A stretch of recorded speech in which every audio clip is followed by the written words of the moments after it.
Perang dagang global kembali memanas dan kali ini Amerika tidak lagi punya posisi dominan seperti dulu. Presiden Trump dengan percaya diri menaikkan tarif impor hingga 145% ke produk-produk Cina seolah ingin menunjukkan bahwa dialah penguasa ekonomi dunia. Tapi kenyataannya, dunia tidak lagi tunduk. Alih-alih takut, negara-negara besar seperti Cina, Rusia, dan sekutunya justru membalas dengan serangan balik yang terkoordinasi dan brutal. Trump mungkin merasa dirinya dewa ekonomi dengan kebijakan sepihak yang menghantam dunia usaha. Tapi dunia hari ini bukan dunia 10 tahun lalu. Cina langsung menggandeng Rusia dan sekutu ekonominya membentuk poros baru yang dengan lantang berkata, kami tidak peduli lagi dengan ancaman Amerika. Mereka menyusun strategi balasan menyerang titik paling lemah Amerika, yaitu dominasi dolar di pasar global.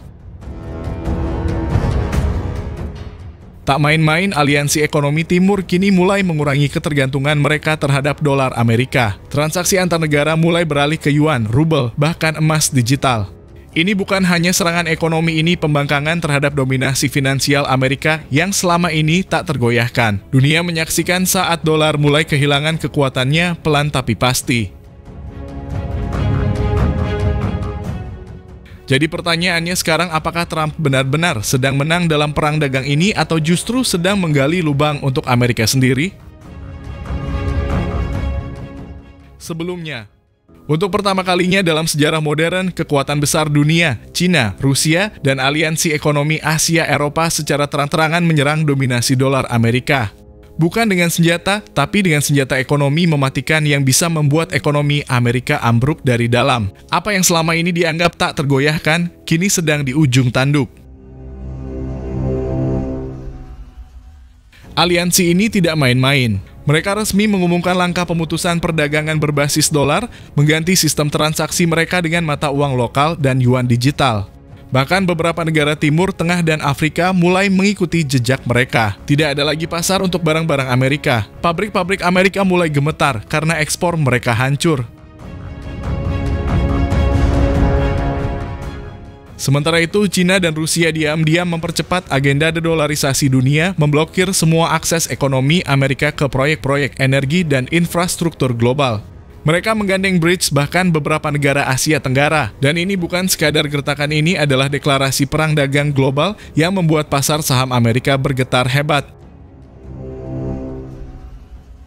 Cina dan Rusia kini memimpin aliansi anti-dolar, mengandalkan mata uang lokal dan emas untuk transaksi internasional. Ini bukan lagi perang tarif, ini adalah perang ekonomi global yang mengubah tatanan dunia seperti yang kita kenal selama ini. Amerika kini menghadapi krisis kepercayaan internasional dan dunia mulai bergerak tanpa mereka. Perang dagang terbaru antara Amerika Serikat dan Cina tidak lagi sekadar soal tarif impor, ini sudah berubah menjadi pukulan telak terhadap dominasi ekonomi global AS. Keputusan Presiden Trump untuk menaikkan tarif hingga 104% justru menjadi bumerang besar yang mengguncang kepercayaan pasar dunia terhadap produk Amerika. Sejak pengumuman tarif super tinggi itu, berbagai negara mulai merespons dengan keras. Cina langsung membalas dengan memberlakukan tarif tambahan 15% pada produk-produk utama Amerika, termasuk batu bara dan gas alam cair. Tapi yang lebih mengejutkan, respon Cina tidak berhenti di sana. Alih-alih melemah, Cina justru menguat. Dalam beberapa minggu terakhir, Beijing mempercepat pembentukan aliansi strategis dengan Rusia, negara-negara Asia Tenggara, hingga mempererat kerjasama dalam blok BRICS. Blok Timur mulai menyatu dan target mereka jelas kurangi ketergantungan pada dolar. Di dalam negeri, banyak perusahaan Amerika kini mulai kelabakan. Apple mengalami penurunan penjualan yang signifikan di pasar Asia. Tesla menunda ekspansi baru di kawasan Asia karena hambatan logistik dan penolakan pasar. Brand Amerika tak lagi jadi simbol prestis, malah jadi simbol masalah. Para ekonom memperingatkan bahwa strategi Trump tidak memperhitungkan perubahan geopolitik saat ini. Dunia tidak lagi bipolar seperti era Perang Dingin. Aliansi antar negara berkembang kini jauh lebih cair, fleksibel, dan pragmatis. Mereka memilih stabilitas ekonomi dibanding tunduk pada tekanan Amerika. Dan disinilah letak blunder besar Trump. Alih-alih memecah kekuatan Cina, ia justru menyatukan musuh-musuh lamanya. Rusia kini secara terbuka mendukung Cina dalam perang dagang ini. Mereka bahkan mempercepat integrasi sistem pembayaran berbasis rubel dan yuan.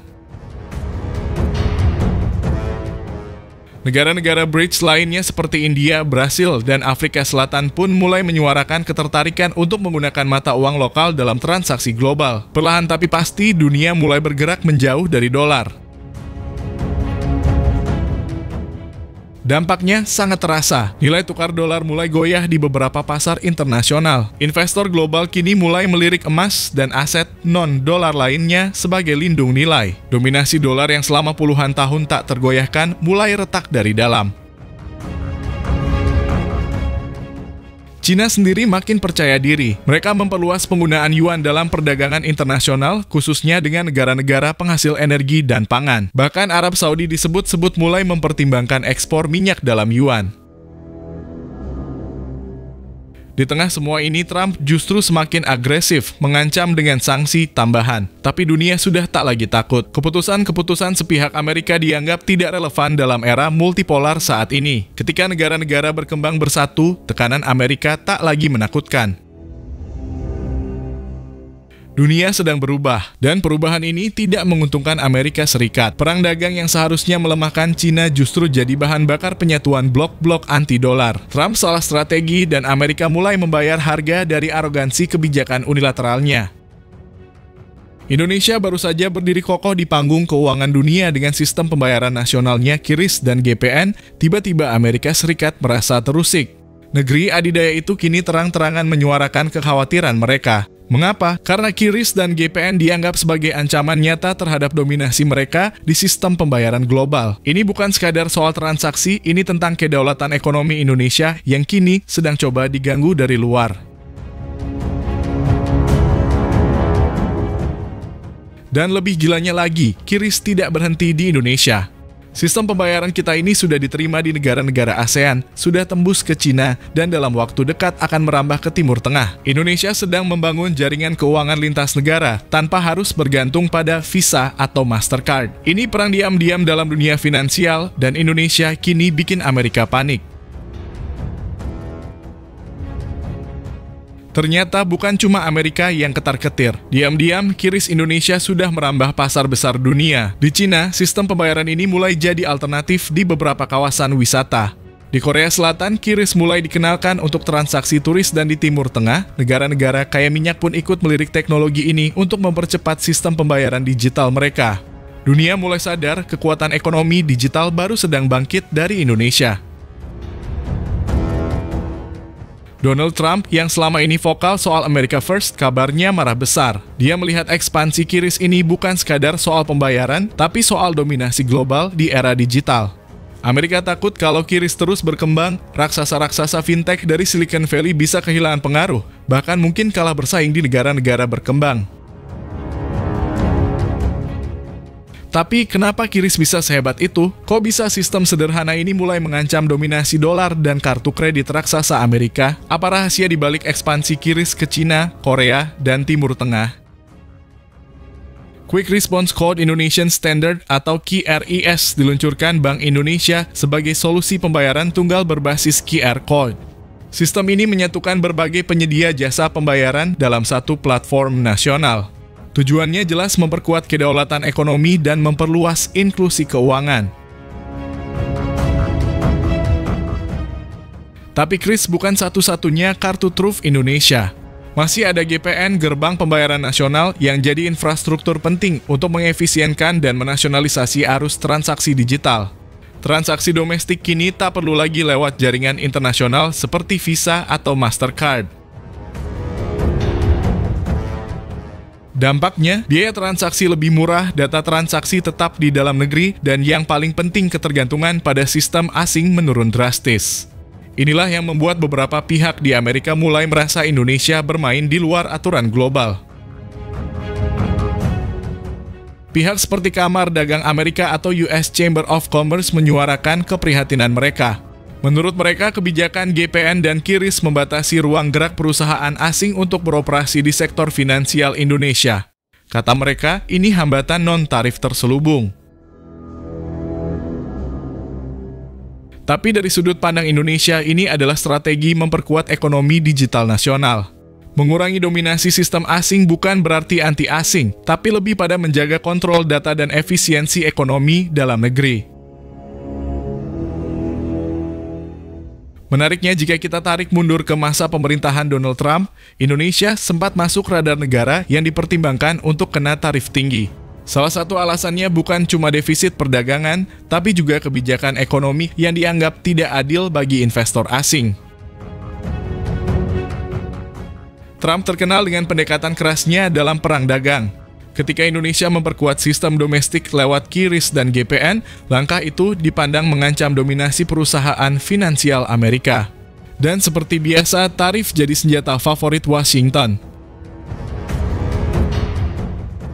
Maka tak heran Indonesia beberapa kali kena sorotan dalam laporan USTR atau United States Trade Representative, terutama dalam hal transparansi regulasi dan prioritas terhadap teknologi lokal, seperti penggunaan tingkat komponen dalam negeri atau TKDN dalam sistem pembayaran. Namun publik Indonesia melihatnya berbeda. Justru QRIS dan GPN dipuji sebagai langkah berani untuk mengurangi ketimpangan dalam sistem ekonomi global. Apalagi sistem ini terbukti mempercepat pemulihan ekonomi pasca pandemi, membantu UMKM dan mendistribusikan bansos dengan lebih cepat. Amerika boleh saja ketar-ketir, tapi Indonesia menunjukkan bahwa kedaulatan digital bukan sekadar jargon. Dengan inovasi seperti QRIS dan GPN, Indonesia perlahan menegaskan posisinya bukan lagi pasar pasif, tapi pemain aktif dalam ekosistem ekonomi global. Jadi, apakah Indonesia akan terus ditekan lewat tarif dan laporan dagang? Mungkin saja, tapi satu hal yang pasti QRIS bukan cuma soal bayar pakai HP. Ia adalah simbol perlawanan diam-diam di balik layar digital terhadap dominasi global yang selama ini tak banyak dipertanyakan.